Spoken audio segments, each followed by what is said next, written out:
Chapter 1. A sword was stuck into the breathless body of a fallen soldier lying on a mountain of corpses. It was 36 minutes on the clock. With annoyance, the guy took out the bloody sword, thinking that the man was already dead, and he only had 35 minutes left. After a moment, he stuck the sword into the corpse again. He still had plenty of time. Once the battle was over, he would wander around this place full of corpses to find the living. And it began as it usually does in any fantasy novel. A hospital ending in a painful death, a first life in South Korea full of injustice.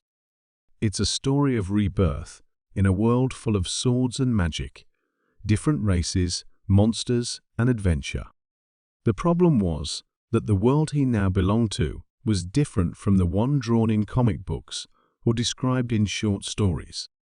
He wiped the sweat from his face and, looking thoughtfully under his feet, muttered that it was impossible that he hadn't been able to find any survivors for days now. At this rate, time. His thought was cut short by a sudden sound. He turned in the direction the sound had come from. A man was sitting leaning on a wooden cart. His right leg was severed, and both shoulders were pierced through with spears. He was breathing heavily, covering his only eye, and silently begging for someone to help him. Louis clenched his teeth and stared at him in silence. Then he stabbed his chest with his sword in cold blood, taking his life. Time was added to the clock. He looked regretfully at the corpse, which was just an ordinary farmer. 12 hours had passed, but all that was not enough. A man approached him from the side, saying in a long voice that there were fewer and fewer people close to death lately, and wondering in an eerie tone if it was because of him. The speaker ignored the corpses beneath his feet, stepping on the heads and bodies of the dead. Enjoying the search for fallen soldiers who are glad to have survived, happy to see their hopes dashed. Once you try it, you can't avoid it. The man didn't stop talking, slinging his weapon on his shoulder and moving quickly across the corpse-strewn field towards the boy who still had his back turned to him. The guy turned his head indifferently in his direction, trying to figure out who he was. The man, who appeared to be just a giant in size and an equally huge weapon, said with a mocking expression on his face that the guy must not know him because he was new, and introduced himself as Stefan. After introducing himself, he accused Louis of having just killed his toy, and with a savage expression on his face, he swung the weapon off his shoulder, asking loudly if he was ready to die. The force of that energy-filled blow sent Louis flying back a few steps, but he managed to bat it away with a clear effort. On the move, he slowed down and got into a defensive stance, blocking Stefan's next punch. He praised him for it, continuing to push, ignoring his resistance. Suddenly, with a mad smile, he asked him to wait for a second and said that he looked good now, so young too. The guy clenched his teeth and looked glumly in front of him, holding his weapon with trembling hands and fending off his attacks. Stefan was amused by this. He thought it was a rare toy, and he was really excited about it. He licked his lips and said he couldn't wait to see the look on his face after he'd torn him apart and destroyed him. He was about to say something else, but suddenly his hand that was holding the weapon, someone chopped off his arm at the shoulder, consequently chopping his body in half right in front of Louis, who was shocked by this outcome.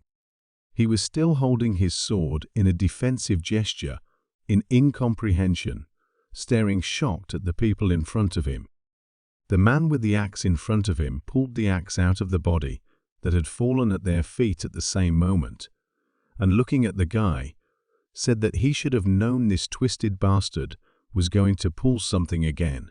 The men behind him were talking quickly among themselves. One of them remarked in surprise that Louis was too brazen for a wanted criminal, and another replied calmly that he knew it wouldn't stop him. They fell silent and approached Louis. The man with the axe smiled and asked if he was all right, informing him that he'd just almost fucked up and that Louis should be grateful for the rescue. The boy didn't listen to him and quickly came to his senses, swinging his weapon towards Stefan, who was lying on the ground. The men were not very surprised by his behavior. He took the sword with both hands and stabbed the back of Stefan, lying on the ground several times, all the while telling him to die at his hands. The men looked at it coldly at first, saying nothing. Then they looked tensely at each other. One of them remarked that he too would have been angry, but the other said that at first sight, Louis did not look angry. He was rather desperate. Louis was breathing heavily, his head down, still holding the hilt of his sword with both hands.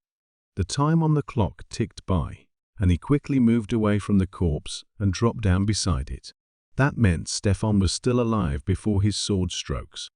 The men continued to watch him in silence, not moving anywhere. Louis looked at the corpse with anger. Stefan had once told him that killing was fun, but somehow he didn't think Louis thought otherwise. He wasn't a monster obsessed with killing like Stefan was. A mocking expression was forever imprinted on the face of the murdered Stefan. Louis was only obliged to do so because of the timer that appeared after his reincarnation in that world. Once the time that only he can see expires, he will die. There is only one way to increase it, by taking the lives of others. But even then, killing people made his hands shake and his heart race. He clenched his teeth, thinking that now he had to live like this for the rest of his days. The man with the axe, who had been sympathetically silent until then, suggested that he join their group of mercenaries. Louis's eyes went wide with surprise. One of the men asked the captain, incredulously, if he was sure. He replied that the boy had stood up to Stefan, and he definitely had potential. Louis caught their attention and, without raising his head, asked if it would be easier for him to kill people if he became a mercenary. The captain wondered what kind of strange things he was asking. Louis remained silent, his facial expression unclear to those around him because of the hair covering it. The captain went on to say that there was no way to get used to it. And of course killing isn't normal either, except for people like that pervert. So there was no need to get used to it. The boy covered his eyes, thinking that he was making a good point. The captain went on to say, after all, the most important thing is one's own life, and asked if that was why they all worked as mercenaries. A realization came to Louis, but he didn't answer anything. The captain realized that he would not answer him, and confidently told him to keep getting stronger, because not only humans, all creatures do so, and not because they want to do so, but to survive. The boy continued to listen without interrupting, a look of realization on his face. Hearing the order to get up, if he understood it, Louis did so. One of the guys in front of him frowned, saying he wasn't thrilled about it, but since it was the leader's decision, he wouldn't mind. The other only smiled welcomingly at the new member of their group. Despite what he had heard, he did not want to live at the expense of other people's lives. The men asked him what his name was. He replied that his name was Louis. Then, with a frown, he confidently told them to just call him Louis. He has no choice but to live, thanks to someone else's death. He is Louis, and to survive, he must kill everyone else. Chapter 2. It was raining steadily, the drops pounding the roof of the inn. The bartender said he remembered the soul collector, and even if he wanted to forget, he couldn't. About a month ago, he had met him in a battle for the territory in which many soldiers had fallen. At that time, he was a serf soldier under the command of Viscount Bera. It sounds obvious, but he was a knight. A guy with eyes burning red light stood in a fighting stance and held an energy-filled bloody sword with both hands. He had heard that the power they used was different from magic. The people who can use it are called the Chosen Ones and can use the ether. The boy clenched his teeth, looking confidently at the warriors in front of him, and immediately rushed into the crowd of warriors with the energy-filled sword. The very presence of knights on the front lines is a huge fear for soldiers. Ordinary soldiers can't even think of keeping up with the movements of a man who uses ether. Being in a rage, he cut the ordinary soldiers in front of him like butter with his sword. Even so, they did not retreat and tried to resist. And all because they knew they were not the only ones who should retreat. One of the soldiers blew a horn, and all of them, as one, along with the furious fellow, turned in the direction he was coming from. It was Viscount Bayer's best knight squad, consisting of 8 knights and Lord Jackson. They were called the Knights of the Ash Mist. They were the only ones who could kill this monster, the strongest warriors, especially Knight Nell, Knight Jackson's assistant. Nell smiled bloodthirstily as he drew his sword and engaged Louis in battle, their energies immediately clashing with each other. Since everyone knew of his great achievements in the territory wars, they had no doubt that the notorious soul collector would die at his hands on this field. The boy, his face contorted in rage, fended off Nell's blow, only to suddenly cut him and his sword in half with a single blow, leaving no chance of survival. Silence enveloped the battlefield. Nell's body fell at the feet of Louis, who was now facing the soldiers, holding his sword after the blow. At this point, the old man continued his story, enunciating each word clearly. He said that he had accumulated enough life and asked to borrow power from Rayum, the god of war. At that moment, something incredible happened. Viscount Bayer and all his soldiers were defeated after not even 30 seconds against the guy, now sitting leaning on his sword in the middle of a field of corpses. After what they saw, they ran away, but when they turned around, they saw him looking at them all red because of the blood. He wiped his face from the blood, his bloodthirsty look as if to say that it wasn't enough. The hooded man interrupted the old man and asked if everything the guy did before the battle started was limited to calling the god's name, and if there was anything else. The old man scratched his head and replied that he wasn't sure about that. The man asked again if that was the case, but not hearing an answer to his question, he threw the gold coins on the table to the happy old man and thanked him for his story. The man remembered something and looked toward the departing man in surprise, saying that he had not given the name of the mercenary. The man replied indifferently that he already knew his name. His name was Louis, better known as the Soul Collector. He paused, turning his head towards the old man, and continued speaking. Louis had recently gained fame, and he thought the man was celebrating with his allies right now. Meanwhile, in the hotel, people were happily clinking mugs of beer. They were laughing and drinking, talking loudly about something. Their noise had no effect on Louis, who looked nervously at the bar showing the time remaining and thought that it wasn't enough. It wasn't enough life for him. Resting his head tiredly on the back of his chair, he exhaled deeply. He had about a month and a half left. Well, at least it was better than living like Meinheck. In his real world, he was destined to die in bed, with no way to do anything. He wanted to be born with a healthy body in the next life. And the bastard who calls himself God said he'd grant his wish and took him there. To this goddamn medieval fantasy world, like no other novel he'd ever read. He hadn't even given him much of an advantage, but he had gifted him with a time limit. Louis thought again, putting the cup to his mouth. If a simple serf could give him 1 day of life, then to live half a year, he would have to kill about 180 people. And considering the time he would spend sleeping and traveling, another 9 could be added to that number. He sadly set the cup down on the table. Unbelievable. But that didn't mean he was the most brutal killer in the world. He was pulled out of his thoughts by the hand of a comrade suddenly hitting the table, who asked him with a drunken grin what the expression on his face was. When asked if he was drunk, he gave in forward and hugged Louis, with the words that, of course, he was drunk. He doesn't know when he might die, so he should drink as much as he can. Louis, with a strained smile, thought he knew when he was going to die. The vice captain approached them, telling him to enjoy it while he could.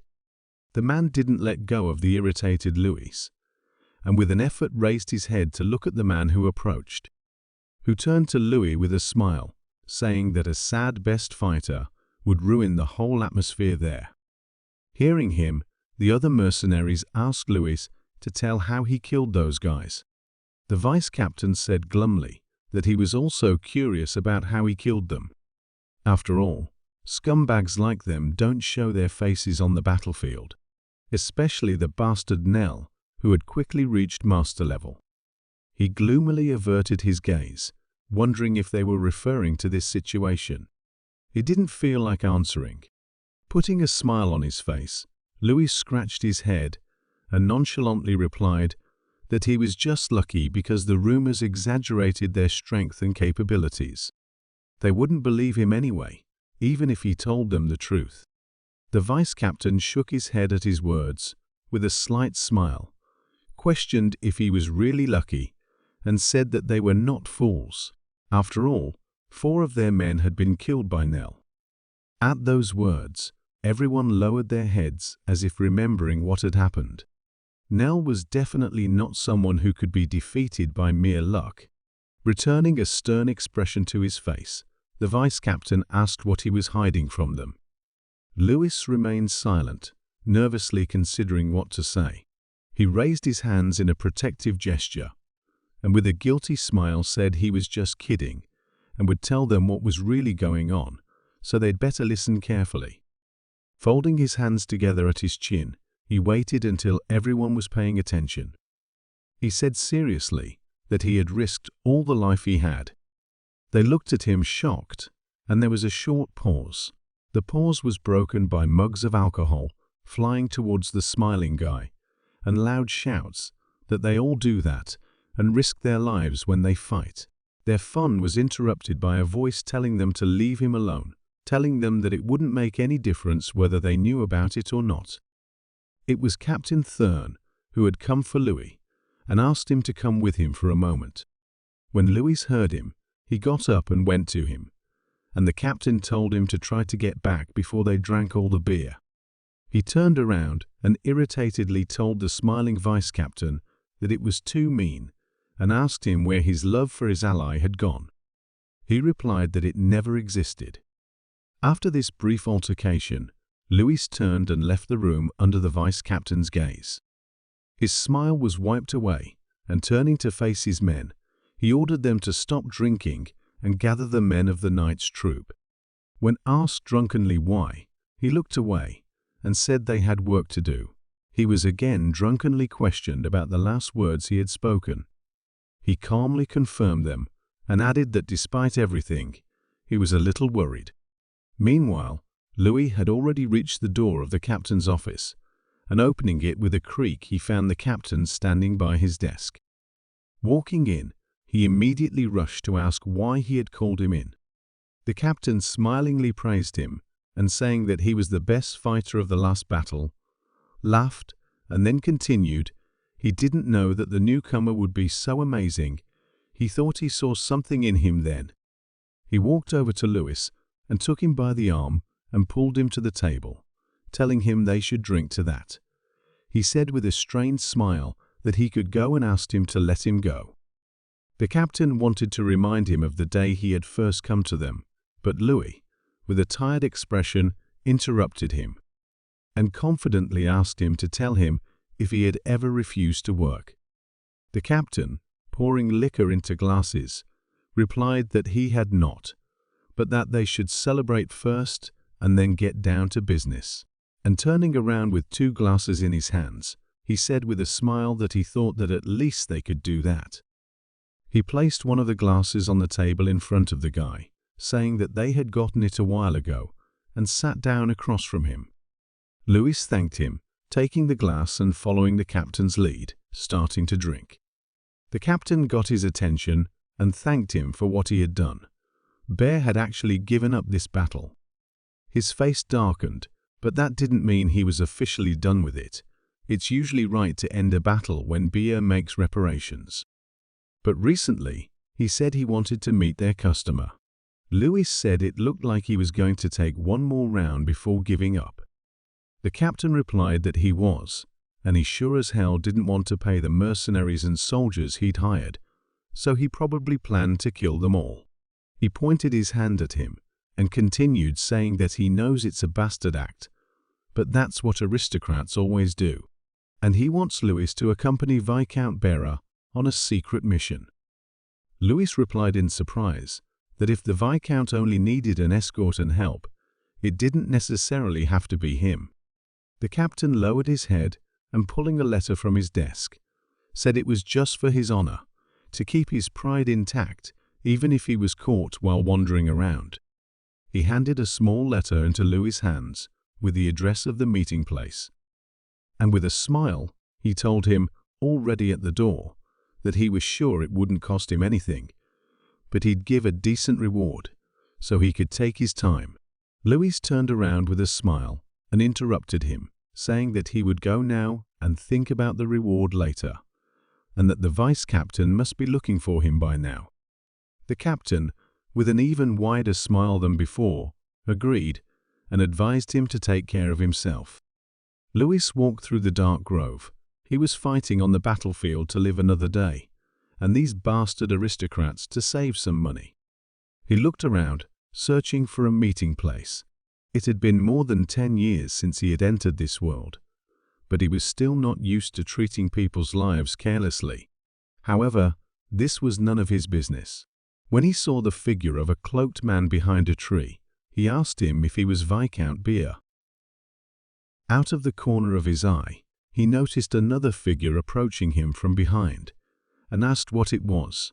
It was only when he noticed the cloaked men coming out of the fog and approaching him from all sides that he realized it was a trap. He had bad memories. He said that judging by their clothing, they were probably Knights of Bera, and asked if they were here to avenge their dead allies.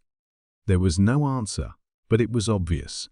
Louis, pulling out his sword, said that, in that case, great, because knights give him more time than normal people. He filled the sword with energy, getting ready to enter the battle. Suddenly for him, his throat bled and his legs went under. His body suddenly weakened, and he leaned on his sword, spitting out a whole pool of blood on the ground. This had never happened to him before, and he clenched his teeth in pain. Louis suddenly realized that the glass he was drinking from had poison in it. And if poison was indeed in the drinks, then his allies were in danger as well. As he sat pondering this, one of the knights swung his sword at him to kill him. He jumped up to fend off the blow. Just then, out of nowhere, several blows came at him from both sides that he didn't have time to fend off. Shocked, he tried to understand how it happened. The sword stabbed him in the stomach. Once again spitting up blood, he felt the weapons being pulled from his body. He had to hurry. Unable to stay on his feet, he fell to his knees again, leaning on his sword and clasping his bleeding wounds with his hand. Suddenly, one of the knights began to say that even if he was a great soul-gatherer, he believed that he was immune to the poison-neutralizing ether. Well worth it. The speaker stepped into the light, but to Louis's surprise, it wasn't an unfamiliar knight at all, but a predatory smiling vice-captain they had been drinking with not too long ago. He was equally surprised to recognize his other mate, who asked him not to blame them too much. They weren't doing it because they wanted to. Trying to rise from his knees, he asked if the Viscount had paid them to do it, poisoned his drink, and killed him to get the money for his head. When he succeeded, he was still clutching his wound with his hand and shaking, trying to keep his balance, surrounded on all sides by the mercenaries. Louis tried to say what would happen if Captain Thurn found out what they had done, as one of the mercenaries caught his attention, saying he was a little embarrassed to say this. But the one who had poisoned him, the one who planned it all, and the one who ordered it all was Captain Thurn. These words shocked him even more. He fell into a stupor, not understanding why the captain would do such a thing. After all, they were allies. It was like ice water on him, realizing that it was all a lie. Quickly pulling himself together, he said longingly that he realized that he was the only one who thought they were allies. He really didn't like this damn medieval fantasy world. As he stood immersed in his thoughts, the vice captain swung again, intending to kill him and finish what he had started. Louis intercepted the sword with his hand while calling up the system and said he'd pay for 1,000 hours. The system activated the automatic purchase of Rayam's blessing. The countdown was now seconds for him. The vice captain looked in horror at the force emanating from the man holding his sword. Panicking, he asked what this force was and what was happening. Louis became frantic, his eyes burning with an ominous red light and an unknown force emanating from the hand holding the sword. The vice captain shouted loudly that he shouldn't have been able to use the ether. Rayam's first blessing was that it reduced the pain. He grinned evilly and asked if the man had asked him about how he had defeated the Knights of Beer, and that he must have thought Louis was playing dumb. Rayam's second blessing added strength and stamina. The vice captain was terrified, unable to utter a word or do anything, and was forced to just listen. The third blessing provided accelerated healing of his wounds, but did not heal him completely. His wounds gradually healed. Finally, the fourth blessing gave the blessing of the god of war. All the ether was replaced by the god of war's divine power. When the blessings had fully taken effect, Louis only had 16 seconds left, as the countdown on the clock, burning red, emphatically announced. A red light was now emanating from Louis' entire body, breaking the sword in his hand into shards. He said with a mad smile that he was telling the truth then and was indeed risking his life. A warning reappeared on the clock, telling him that he had 15 seconds to live. He paid no attention to it, continuing to smile bloodthirstily, looking at the mercenaries with eyes burning red. Chapter 2. He was now standing firmly on his feet, looking at them like a predator without making any attempt to attack. The vice captain took advantage of this to run away from him and told his men to attack all together because Louis didn't even have any weapons. They obediently rushed at him at the same moment. Louis was amused by his words. He mockingly asked if he was really so sure of it, and entered the field of the god of war, as he was notified by the system, where giant swords and daggers stood in a field strewn with bones and skulls. As long as the blessing was activated, he could choose any weapon there. He walked over to Rayam's battle dagger and selected it. The system notified him, informing him that the price of this dagger was 4 lives per second. He left the war god's field, and the countdown began. The countdown showed the 9 seconds he had left, which quickly changed to 8. In his hands appeared a giant sword, shining with golden light, which he held with both hands, standing firmly on the ground and looking bloodthirstily at the people in front of him. The countdown was already showing 5 seconds. The vice captain asked in horror what this incredible sword was, and how he could do such a thing, but he was silent at once. Louis sharply moved from the place, as if lightning flew between the mercenaries, leaving a red trail behind him, and with quick strokes of the sword inflicted on each of them deep wounds. They did not have time to realize what happened. Louis braked just as abruptly. The timer showed 1 second, but he seemed oblivious to it, indifferently asking what kind of man he was to them. The vice captain, writhing in pain, was amused by his question, mocking him for asking such an emotional question, as if he expected them to really be a family. Louis took off again, this time inflicting mortal wounds one after another, killing everyone on the field with his sword. The timer updated, now showing 507 hours and 57 minutes. The system beeped with the notification that Rayam's battle dagger had been restored, and Ram's blessing deactivated, and then notified of a physical reboot that would temporarily limit his abilities. Louis spat up blood and winced in pain as he continued to spit it out of his lungs. After the attack passed, he wiped his mouth with his hand, saying that the blunt buff from the god of war had helped him enough so he wouldn't die. Regretfully, he wondered if all of Tan's mercenaries had betrayed him. It was impossible that they would all betray him. After all, they had been allies for so long, and at least one should be on his side. He got up from his knees and staggered back to the house. But when he got there, he was horrified by what he saw. Someone had set fire to the inn where they were staying and killed the people who were still there.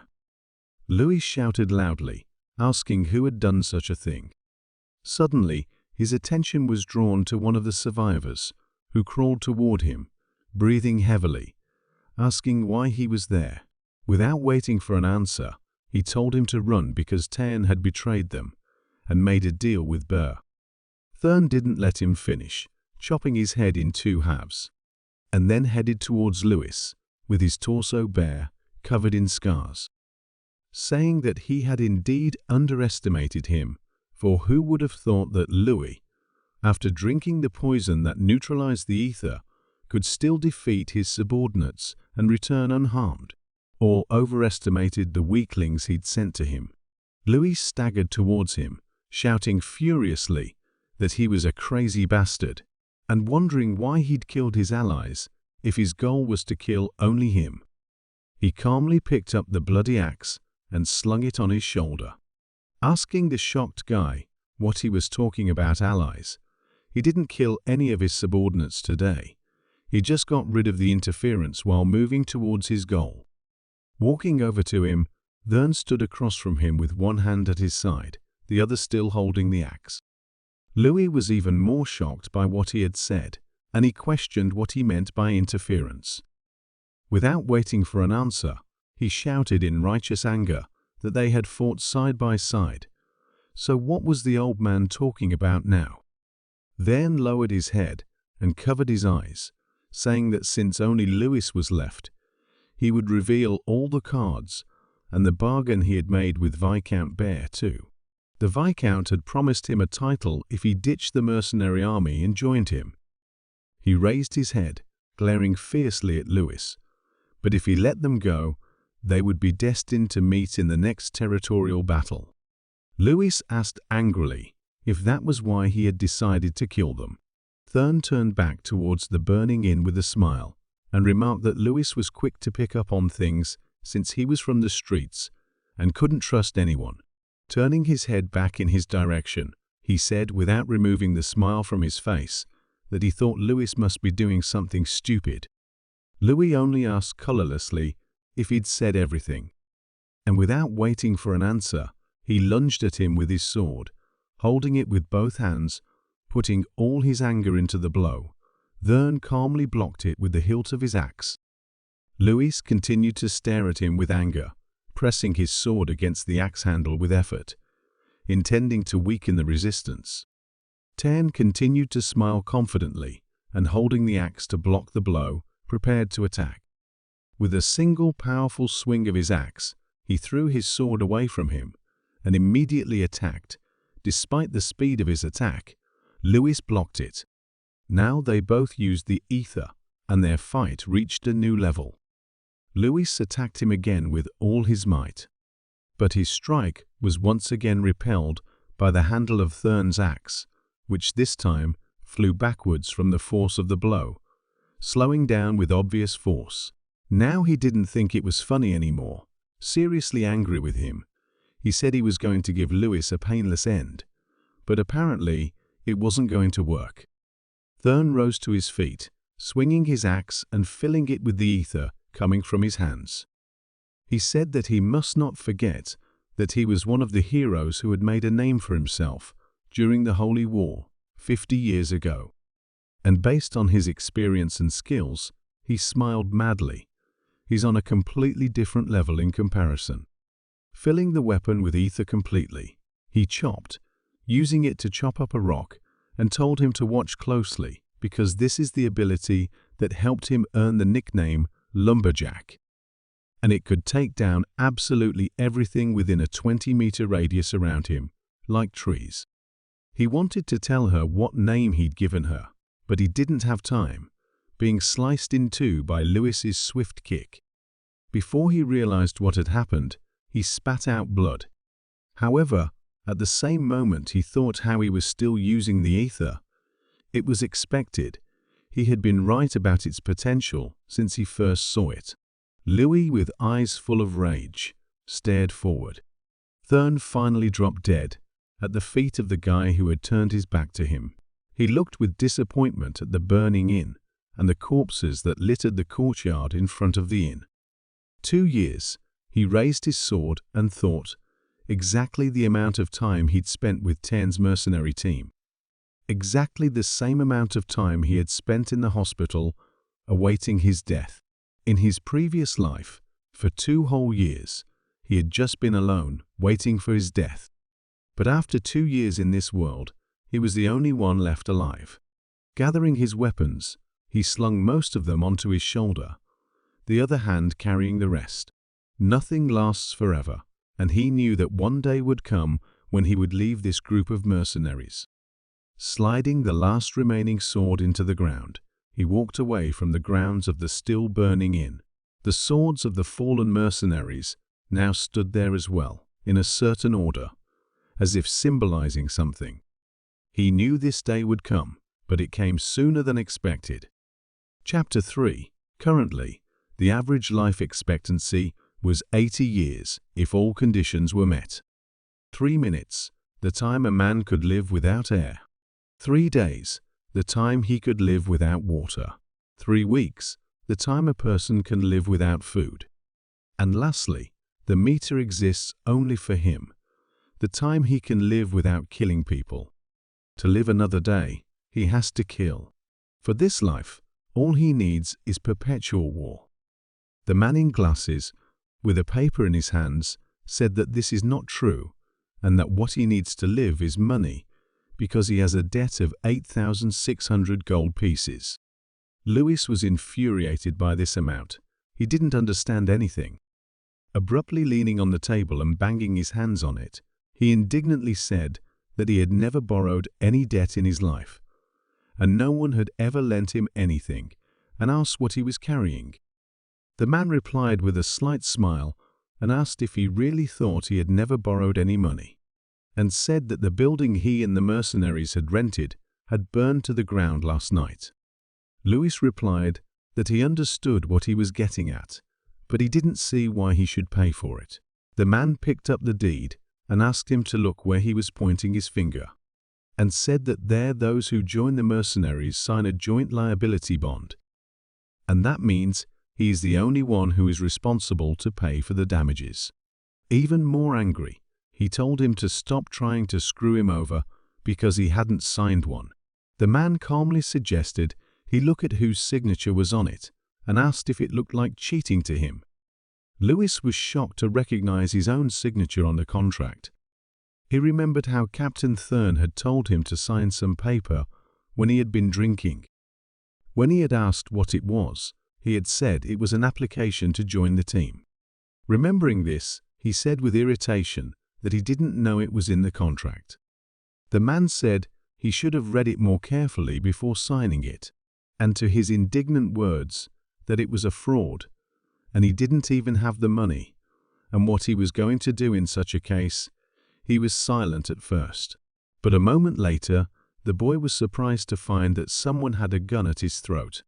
The man at the table spoke, repeating his question about what would happen if he didn't pay his debt, and he began to answer. First of all, he would lose his status as a mercenary, and he would not be able to get that status in their country or anywhere else. Secondly, there will be a bounty on his head, so mercenaries from all over the world will hunt him. He said with a smile that he didn't know if he was aware of it, but wizards pay a huge sum for the organs of knights who can use the ether. Saying that the decision was up to him, he gave him 1 minute to think about it. He looked at them furiously, saying that a minute would be enough, and told one of the ambos holding a sword at his neck to stop showing strength and put it away, because if he decided to fight, I bet at least half of them would finish him off.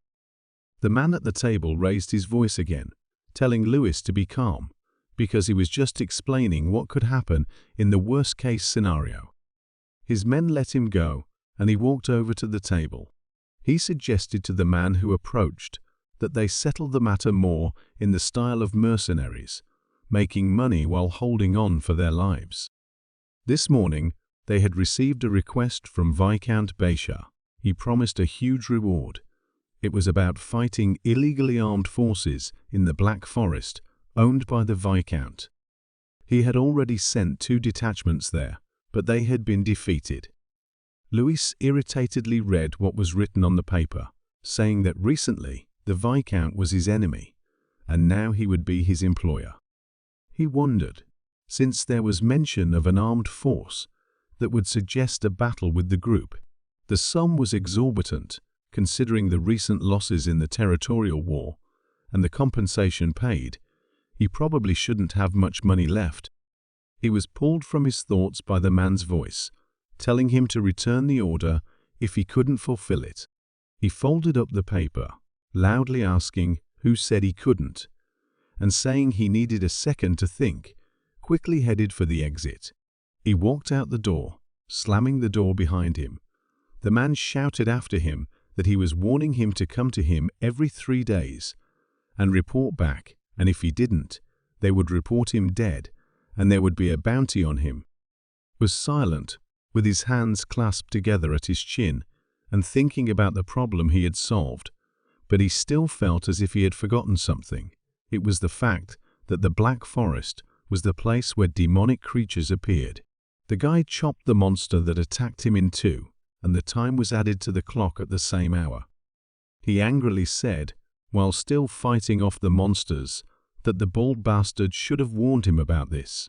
He approached the corpses with the words, "I knew there were monsters in the fantasy world," but this was the first time he had seen them with his own eyes. He looked at their corpses sternly and called the system, saying that if they were considered living beings too, they would probably increase his time. He wasn't sure about that, but it was worth checking. What the timer showed shocked him. Each of the monsters gave 60 hours. Louis wondered if that was better than humans. Chapter 3. He still remembered the first time he'd killed. It still lingered in his memory, as if it had happened yesterday. The figure of a man who was ridiculously easy to cut through the ether. It just shocked him. He was no longer Hyuk, a South Korean citizen, but Louis, who lived in a fantasy world. Along with this came a realization that made him sick. To survive, he must constantly kill living beings. Constant thoughts of how hard and scary it is, thoughts that he has to keep doing it all.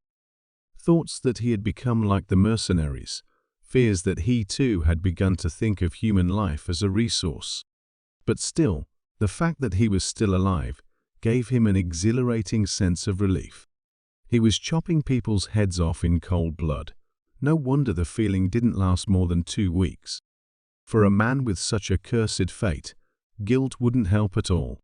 And right now, while he was fighting the demons attacking from all sides, he remembered almost everything he'd forgotten. Louis regretfully said that this wasn't how he wanted to live, but it was because he didn't want to die. Standing in the middle of the clearing with the corpses on it and a bloody sword in his hands, he asked himself if demonic beings were always like this. They gave him a lot of time, and in this world there were many. His face expressed fatigue. He thoughtfully said that perhaps he could live without killing people. And once he had finished with this job, he turned the head of the slain monster with his foot. Shouldn't he just become a monster hunter? The man behind him, who heard his last words about monster hunter, said he didn't know what he was talking about. The man said that he had barely made it to the entrance of the forest and asked him if he thought that anyone could become a monster hunter. He replied that until he tried, he wouldn't know, and would ask anyway who he was. The man, whose face was covered with scars, smiled smugly and said that he was a monster hunter who lived in this forest. 50 years ago, demonic monsters appeared all over the continent, but no one knew where they came from. There were many different kinds of demonic creatures, but most of them showed aggressive behavior towards humans. Among them were high-ranked monsters that were comparable to knights or could surpass them in strength. Some of them even possessed abilities. And those who hunt these things are called monster hunters. He continued to smile as he spoke. He jumped down from the rock he was standing on and landed right in front of Louis. And after a moment of thought he continued, "There are a few rules among them. And the first of them," he pointed to the slain monsters, "you can't hunt in someone else's territory, no matter how low level the demon is." He folded his arms across his chest, smiling again. He's being generous today, so he'll forgive him. But if it was another hunter? Louis didn't let him finish saying he could take the demons. He immediately fell silent, staring in shock at the demons under Louis's feet. He continued, he wasn't interested in hunting demonic creatures because of the prey. He didn't need it, saying he had questions too. He calmly asked if the man knew anything about the illegally armed forces in the forest. The man replied that he thought he meant them, the demon hunters, and the Viscount apparently continued to call them that. His answer made Louis think. After a moment's thought, the boy said he thought he should take it back. The man asked him tiredly what he was talking about and asked him to repeat it so that he could understand. Louis did not answer, lunging at him with his sword, intending to kill him with a single blow. He said indifferently that he had no feelings and was only doing it because he had to. His sword missed its target and was intercepted by the man's one hand.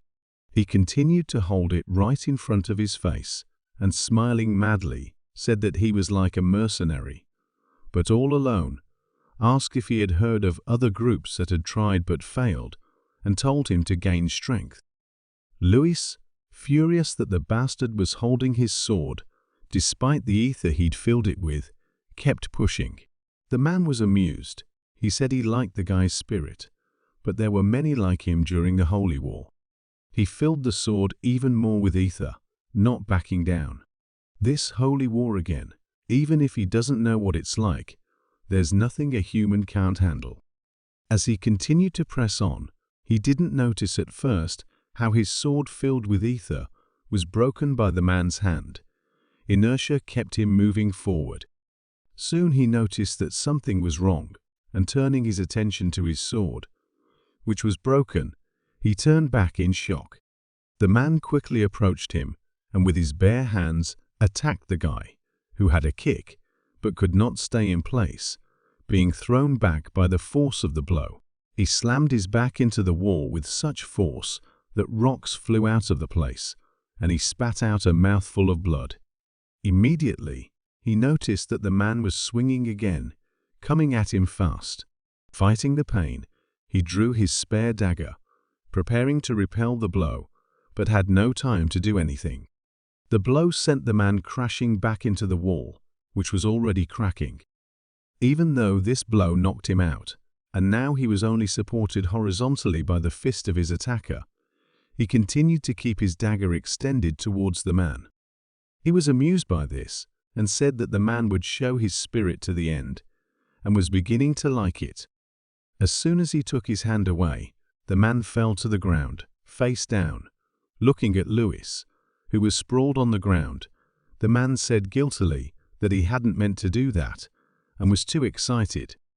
He scratched his head, wondering what he should do if he just left him there to be eaten by those demons. When he felt the pain in his arm, he stared in surprise at the wound. He had gotten it fighting him, and it seemed he had found a pretty entertaining guy. He laughed.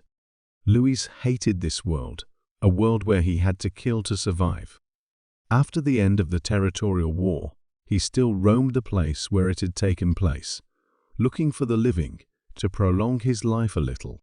But if it was possible, he didn't want to kill innocents. Someone had told him that he wasn't so funny anymore when he lied. He looked shocked at the person who spoke. It was a smiling, chopped into two halves, then asked if the half-dead and fallen soldier wasn't still a living person, with a mocking smile continuing, saying that he was just kidding himself, and for him to look at himself is his face, Is it the face of a man who hates it all? Louis's face was frozen in a maddened expression, like Stefan's. Startled by it, he opened his eyes abruptly. The people gathered at his bedside, led by the man, looked at him in surprise. When he saw them, he jumped out of bed, asking where he was. The man looked at him reproachfully and told him to stop screaming because it was too loud, and his wound reopened. Louis's body was suddenly shot through with a sharp pain, and he grasped his chest and cringed in a huff, remembering that he had passed out when the man had hit him. One of the men in the room called the man who had hit him the chief and asked how badly he had hit him. The chief said nothing, only smiling guiltily. Louis struggled with the pain and clarified that he was their chief, so he must be. The chief gave him a surprised look, asking if he'd said before that his name was Guilford and he was in charge of all the monster hunters out there, and added that welcome to the city of monster hunters. It had been 3 days since he'd arrived, and he'd never thought Louis would be so disconnected. Louis interrupted him, asking if he'd really been there for 3 days. And he remembered the man with the glasses telling him to come in every 3 days and report. If he didn't, they would report him dead, and there would be a bounty on him. He was horrified to think he was fucked, but he decided to introduce himself, saying he was Louis Delosy and was a mercenary. Guilford questioned the last word, wondering why he was. The man with the mustache turned to Guilford, asking if the boy had been a mercenary, and he smilingly replied that he had forgotten to tell him, that he hadn't even known about them until he'd tried to do the job alone. The men, who had been listening to him in surprise, burst into wild laughter, saying that the kid was really brave. It made him angry, but he couldn't say anything because Guilford had beaten him alone. But if he focused on killing the weakest and recharged enough to gain the power of a war god, he could kill Guilford. He lowered his head, sitting across from Guilford, as he continued to think. He didn't know how he could do it. He didn't even know if the mission period could be extended. If he tried to retaliate, he would be branded a traitor in the mercenary guild and forced to leave. Noticing his frightened expression, Guilford assumed that he must have some problems in his life, and reminding him how he said he wanted to become a monster hunter when his job was over, smilingly suggested that he become like them. Louis, with a complicated expression on his face, mockingly said that it had only been a couple days since he'd beaten him up and knocked him out, and now he wanted him to join them, and asked what this sudden show of kindness was, to which Guilford put 2 fingers in a circle and put it to his eye, and asked who was going to let him live there for free. To be there, he'd have to pay for it. To hunt demonic creatures. Demonic monsters are always in high demand. Their meat can be used for cooking various dishes, and other parts can be used for decoration or as material for magical research.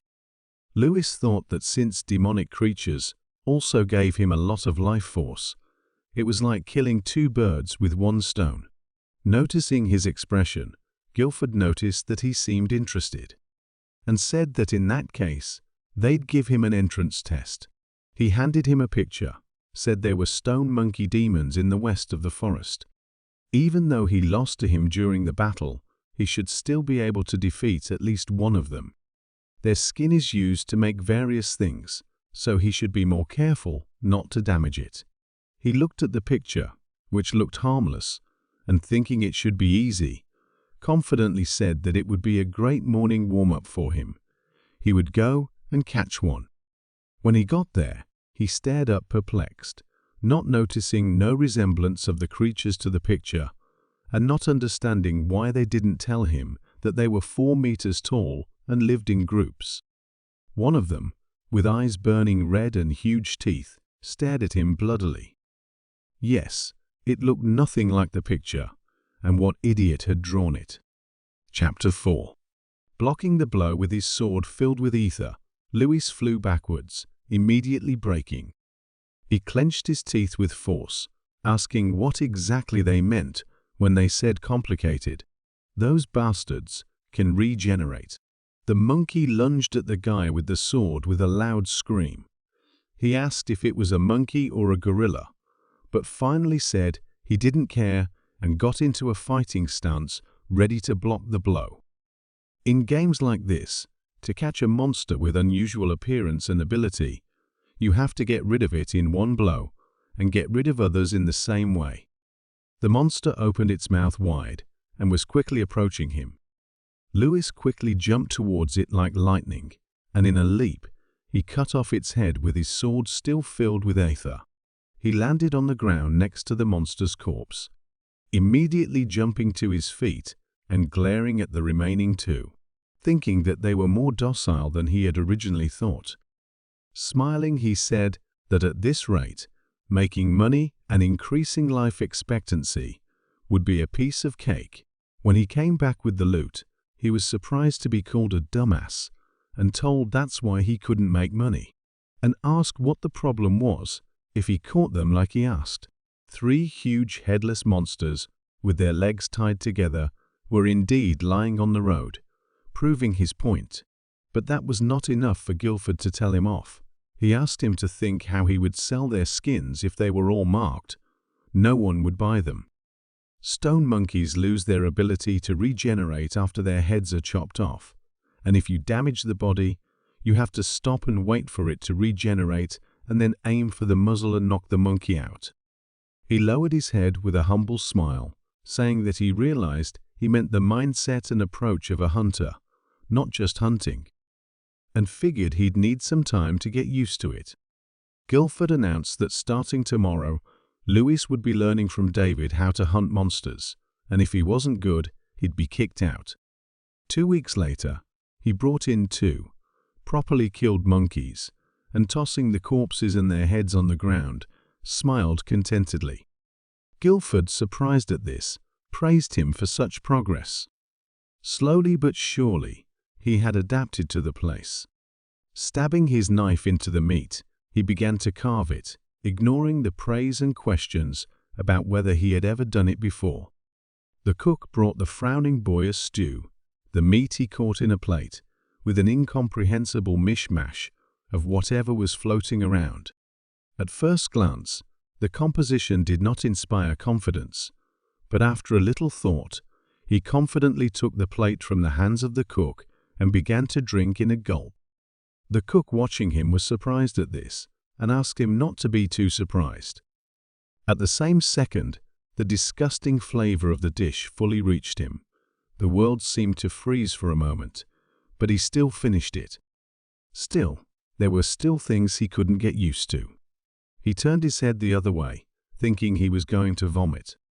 But the cook, seeing that he had finished everything, cheerfully said that it must be because it was delicious, and that this stew would be on today's menu. Even so, he kept adjusting to what was happening every day. After tasting the stew, none of the hunters gave any more signs of life, and unable to move, they just sat there. The cook saw this and shouted in panic at how this could happen, while Lewis calmly looked at his plate and thought that he must be the only one who couldn't eat the food. He smiled peacefully.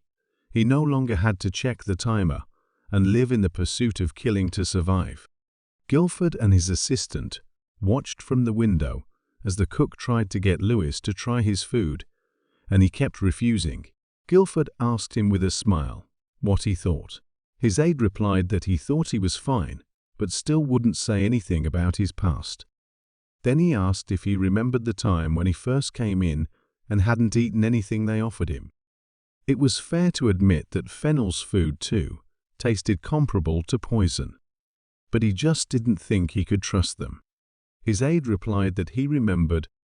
One day, Guilford bluntly asked if he thought there was poison in the food, and receiving no answer to his question, he put a spoonful of food into his mouth and carelessly asked who had hurt him so and what made him so suspicious. And saying that he was eating the food and there was no poison in it, asked him not to worry about it. But that wasn't all. Even when everyone was asleep, he watched them. And he slept with his sword in his arms, which made the aide very nervous. Except for these oddities, however, he was behaving normally. Guilford assumed he just had trust issues, saying he didn't think he was a spy. On the deputy's words that something strange was going on, and they were losing contact with the others in the forest. Guilford, still smiling, replied that he thought they needed someone to check on them. He walked over to Lewis, who was trying to finish his food with a martyr's expression on his face, and said that instead of hunting that day, he should go to Jones base. Louis asked, confused, if there was another hunter's settlement besides this one. Guilford answered cheerfully that of course there were, as if he thought they alone could patrol the forest. If he went straight east, there would be a base. He should go and see if the people there were all right. Louis did so, setting off at sunset. He walked through the forest and pondered. This was the first day since he had come to this world that he had felt calm. He smiled peacefully. He had no more nightmares, nothing to worry about. He wished so much for this peace to last forever. But this world isn't like that. He walked calmly as he suddenly came upon the corpses of people. All the peace and tranquility he had had so far disappeared so quickly, as if it had never appeared. Louis glanced glumly at the corpses, whose clothes made it clear that they were monster hunters. He crouched down beside the corpses and carefully ran his finger over the cuts. The smooth wounds on their bodies looked like knife marks, and not like monster attacks. Thinking that they must have been made by a human, in particular, someone skilled in swordsmanship, Louis heard a rustle behind him and turned around sharply. And seeing a girl crying and panting in one shoe, he asked who she was. He quickly approached the girl who had fallen to the ground, holding a sword in his hands. Louis, looking at her sternly, asked if she was from Jones base. Hearing no answer from the frightened girl, who, judging by her outfit, was indeed from Jones base, he said that he had to go there anyway, and he was just looking for a way there.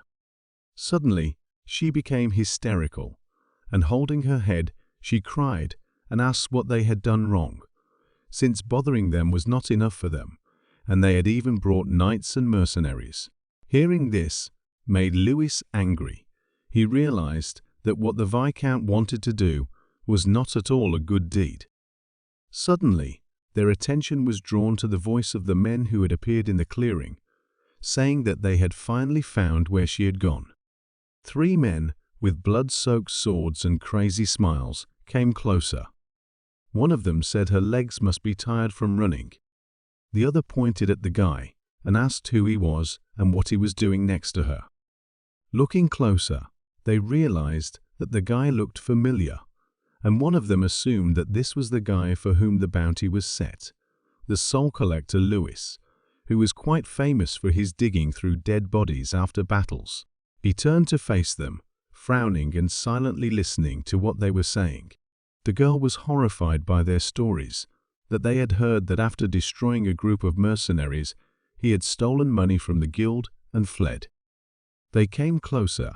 He said that who would have thought they would meet him here? Louis only calmly asked if he was done. He frowned at the mercenaries, waiting for them to finish talking. He replied that he wasn't finished and wanted to tell him one more thing. He came closer and put his sword to his neck, asking what he wanted to write in his will. The other 2 began to laugh, encouraging him to kill them, and saying that today was a lucky day for them, because it would take a lot of effort to mop up and find a fugitive in one day, and fate favored them. Louis muttered that they must never have intimidated anyone before. The mercenary holding the sword at his throat lowered his head questioningly, trying to make out what he was muttering. If they're going to threaten anyone, they have to assess their opponent's abilities first. With those words, he leapt from his seat, swiftly chopping off their weapon-holding hands. With that, he calmly strode forward. The mercenary behind him took the girl hostage in a panic and told the guy who turned to him not to move or he would slit her neck, and if he thought he wouldn't dare, he was mistaken.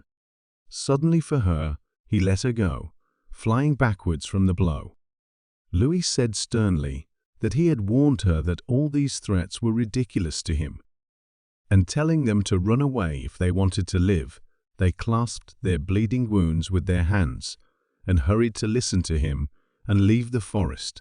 The girl grabbed his arm, asking if she understood correctly that he was not on the side of these people, and in desperation asked for help, saying that these mercenaries and Bear's army had attacked their town. Bringing him to the base, she found that everything had been destroyed, and now the streets of the city were filled with the corpses of the hunters. It shocked her. She hadn't been able to bring help in time. She sank to the floor regretfully, lowering her head and saying that all the dead were good people. Louis stood beside her, silently surveying the battlefield. A sudden realization shocked him. What he saw: the shredded bodies, the traces of strong ether, and the fact that the area was completely destroyed, as if the whole place had been cut down. He remembered Ten telling him about his abilities and the abilities of his weapons, and this was all definitely the marks of the typhoon, the weapons of the man he had killed. 5. Eastern lands of Viscount Bera, Black Forest. The hunting post was filled with the screams and cries of wounded men. A man crawled out of the mountain of corpses that littered the ground, trying to save himself. A knight with a bloody axe approached him and told him that it suited him to crawl like a worm. The man asked why he thought he could escape with it, and was about to say what would happen if Guilford found out, but the axe came down on his head, cutting it in half.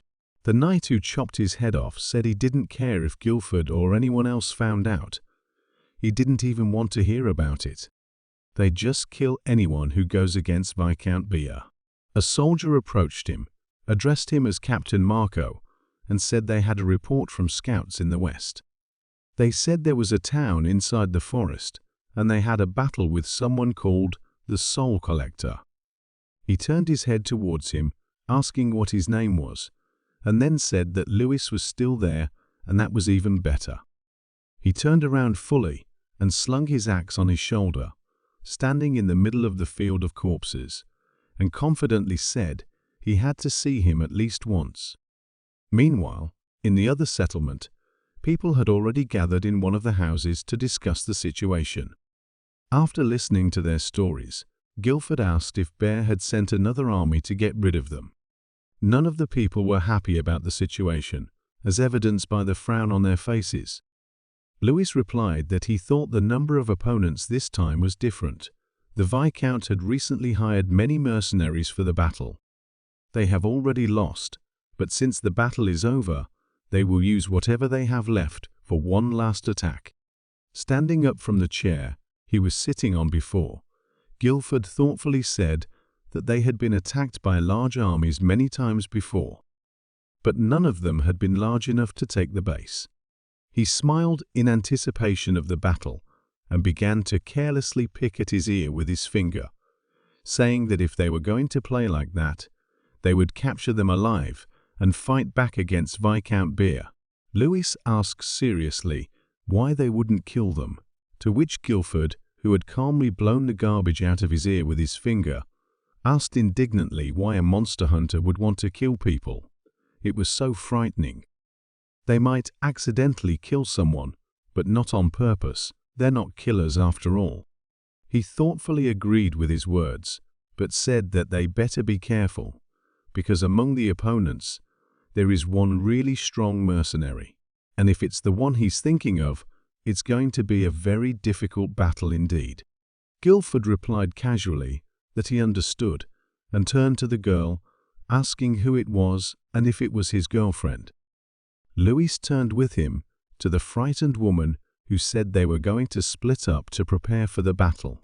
Under the men's stares, she stammered that she'd never fought while she'd been at Joan's post. Lowering himself so she could see his face, Guilford smilingly told her not to worry, because the role didn't always have to involve fighting, and he had already found the right place for her. The girl looked at him in surprise, not realizing what place he was talking about. She and Louis had changed into hooded clothes and were sitting around a fire near the post, right in front of an enemy army of mercenaries led by a knight with an axe. The girl fearfully asked Lewis if he was sure that a decoy spot to attract attention outside the city was the perfect role for her. The knight with the axe immediately figured them out, telling his subordinates that they were trying to bait them by setting a fire at the post, and that it was obvious, so they would just slowly get closer. One of the mercenaries approached Lewis, kicking him in the shoulder and asking where everyone else was. Before he realized what had happened, he looked down at his instantly severed leg. He grabbed it with his hands and fell to the ground, screaming loudly in pain. Lewis, who cut off his leg, stood with his back to him, and without paying any attention to him, praised the girl hiding behind the table and told her to go and hide inside the base. And he would get him out of there. The girl hurriedly ran away, and Lewis took off his cloak and went to the crowd of mercenaries, who, deceived by the fact that he was alone, rushed at him, intending to catch him. He calmly told them why they didn't realize they were trapped. The mercenaries, who had stepped on the ground first, began to fall into it, falling right into the hole prepared for them, and shouting loudly that the ground began to subside right under their feet. Their commander, looking at the pit into which the soldiers who were now asking for help had fallen, shouted in panic that they should watch where they were standing. There couldn't be only one pit. Hearing a sound from behind the mercenaries standing by the pit, they turned there. They saw a huge log flying straight at them, knocking them down and pushing them into the same pit. The rest of them decided to go the other way, where they thought everything was fine. Their commander said it was because he didn't see any others. Their commander abruptly stopped talking, stepping right on the trap, and with the rest of the mercenaries falling into the net prepared for them, with loud screams they now found themselves hanging from the tree. Cook and Guilford emerged from the bushes in which they had hitherto been hiding. Guilford boredly began picking his ear again, with the words that soldiers in their day are really dumb. He thought it would be much harder to catch them, but they themselves were walking right into their traps. Their attention was caught by a knight appearing in the other direction with an axe. He recognized him. The two-handed axe belonged to the very knight Louis had warned them about. The knight shouted loudly that they were idiots and told them to just cut the ropes with knives and get out of there. Guilford kicked the net warningly and told them not to listen to him, because if they did, they would fall into the pit right now. The net was now swinging right by the pit, and shouted loudly, calling out to Lewis, saying that the man he was talking about had come.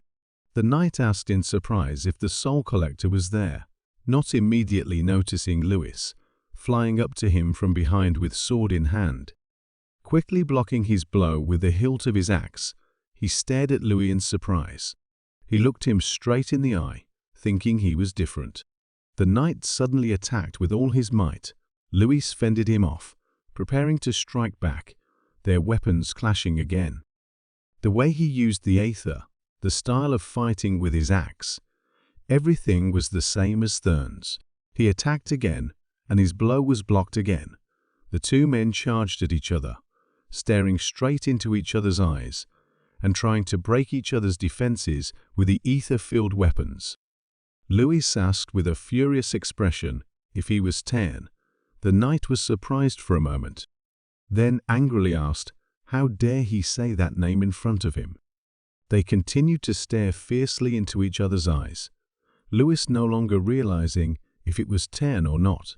Suddenly, an infuriated stone ape appeared behind the knight's back with a loud roar. He paid no attention to it, continuing to hold his axe, focusing only on fighting Louis.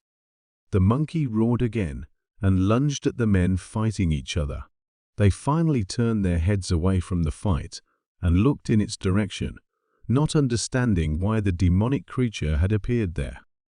Louis thought that now the way for the frightened, trapped soldiers was blocked by the monsters as well. It was amazing. They were not only using ambushes, but also the environment.